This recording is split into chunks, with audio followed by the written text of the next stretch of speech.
Ready? This is Nezos Consult.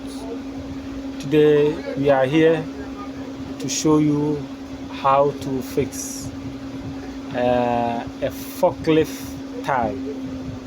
If you want to fix a forklift tie, when you change it, you take off the rim, and you want to fix a new tie on the rim.